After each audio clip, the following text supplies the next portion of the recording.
அனைவருக்கும் வணக்கம். இந்த பதிவில் நம்ம பார்க்க போறது ஏகே அஜித் குமார் அவர்கள் ஒரு அறிக்கை வெளியிட்டிருந்தார். தான் சினிமாவுக்கு வந்து அமராவதி திரைப்படம் ரிலீஸ் ஆகி 33 ஆண்டுகள் ஆனதை அடுத்து சினிமா துறைக்கு எந்த பின்புலமும் இல்லாமல் யாருடைய சிபாரசும் இல்லாமல் சுய முயற்சியால் நுழைந்ததாக தெரிவித்துள்ளார். அஜித் குமார் மோட்டார் ரேசிங் என்ற பெயரில் மீண்டும் விளையாட்டுத்துறைக்கு மட்டும் நுழையவில்லை. வயது வரம்பு, அச்சம், தடைகள் இதை பார்த்து தங்கள் மீதே சந்தேகம் கொள்பவர்களுக்கு உத்வேகம் கொடுக்கவும் தான் மீண்டும் வந்ததாக தெரிவித்துள்ளார். தன் வாழ்வின் வளம் மனைவி சாலினிதான் என்றும் எல்லா தருணங்களிலும் அவர் தன்னுடன் நின்றிருக்கிறார் என்றும் கூறியுள்ளார். தன் குழந்தைகள் இருவரும் தன் வாழ்வுக்கு அர்த்தம் கொடுத்தவர்கள் என குறிப்பிட்டுள்ளார். சமூகத்தின் மீது அக்கறை கொள்ளும் மனப்பான்மையுடன் தன்னை வளர்த்த தாய், தந்தை, சகோதரர், தன் குடும்பத்தினர் அனைவரின் ஆதரவிற்கும் அன்பிற்கும் நன்றி என குறிப்பிட்டுள்ளார்.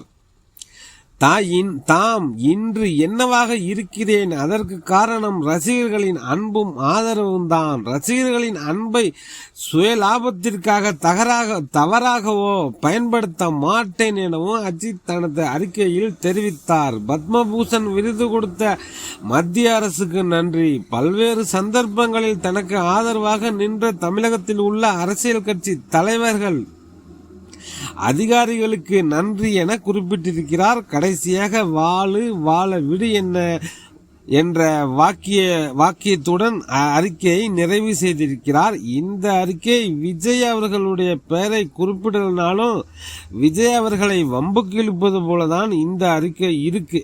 இந்த அறிக்கை வந்தவுடன் தாவைக்கா தலைவர் விஜய்க்கு எதிராக பேசிட்டு இருந்தவங்களுக்கு, நெட்டிசன்களுக்கு ஒரு எக்ஸ்ட்ரா போனஸ் மாதிரி தாவைக்கா தலைவர் விஜய் வசைபாட ஆரம்பிச்சிட்டாங்க.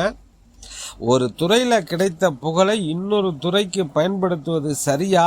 அதாவது சினிமாவில் தனக்கு கிடைத்த ஆதரவு, ரசிகர்களை அரசியலுக்கு தன் முதல்வராக பயன்படுத்துவது சரியா அப்படின்னு பேச ஆரம்பிச்சாங்க. அப்படி பார்த்தா யாருமே அரசியல் கட்சி தொடங்க முடியாது.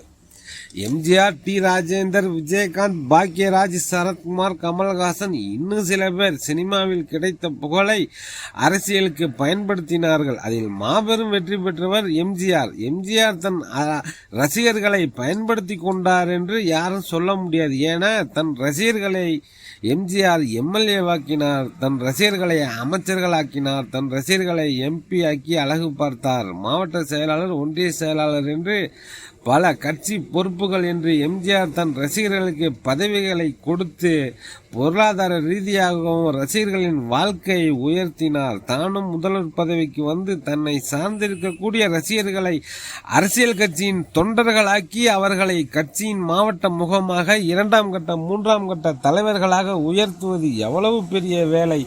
அதை சர்வசாதாரணமாக செய்து சாதித்து காட்டியவர் எம்ஜிஆர். எம்ஜிஆர் நடிகராக இருந்தபோது எத்தனையோ நடிகர்கள், சூப்பர் ஸ்டார்கள் இருந்தார்கள். அவர்களுடைய பிறந்த நாள், நினைவு நாளோ இன்று இளைஞர்களுக்கோ மக்களுக்கோ நினைவிருக்குமா? எம்ஜிஆர் மறைந்து இத்தனை ஆண்டுகளுக்கு பிறகும், கிட்டத்தட்ட 35 ஆண்டுகளுக்கு பிறகும் எம்ஜிஆர் என்கிற பெயரை உச்சரிக்காமல் தமிழ்நாட்டு அரசியலை பேச முடியாது. எம்ஜிஆர் ரசிகர்களை பயன்படுத்தி கொண்டார் என்று யாராவது சொல்ல முடியுமா?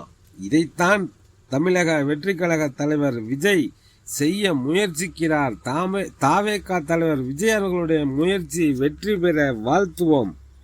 ஒரு சாமானியன், சமூகத்தின் கடைசி நிலையில் இருக்கக்கூடிய மனிதன் அரசியல் அதிகாரத்துக்கு வர வேண்டும் என்றால் விஜய் அவர்களுடைய அரசியல் வெற்றி பெற வேண்டும். இப்பொழுது ஆளுங்கட்சி, எதிர்கட்சி, ஏன் அங்கீகரிக்கப்பட்ட அரசியல் கட்சியில் புதிதாக வரும் இளைஞர்களுக்கு வாய்ப்பு கொடுப்பார்களா? ஒவ்வொரு கட்சியின் மாவட்ட செயலாளரை மீறி எதுவுமே பண்ண முடியாது. அவர்களுடைய வாரிசுகள் தான் எம்பிக்கள், எம்எல்ஏக்கள், எதிர்கால அமைச்சர்கள் எல்லாமே. கடந்த 40 ஆண்டுகளாக இதுதான் நிலைமை. அமைச்சர்கள், மாவட்ட செயலாளர்கள் குறுநில மன்னர்களைப் போல் வாழ்ந்து கொண்டிருக்கிறார்கள். எத்தனையோ நடிகர்கள், இயக்குநர்கள் தங்களின் வாரிசுகளை வைத்து படம் எடுத்தார்கள். வெற்றி பெற முடிந்ததா? தந்தை தயாரிப்பாளராகவோ இயக்குநராகவோ இருந்தால் மட்டும் சினிமாவில் ஒருவர் வெற்றி பெற முடியுமா?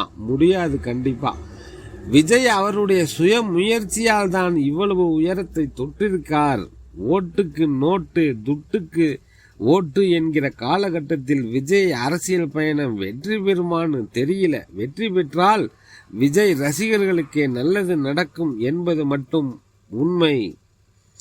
ஓகே ஃப்ரெண்ட்ஸ், மீண்டும் வேறொரு பதிவில் சந்திப்போம். டெல்டா 7 நண்பர்கள் அனைவருக்கும் நன்றிகள் பல.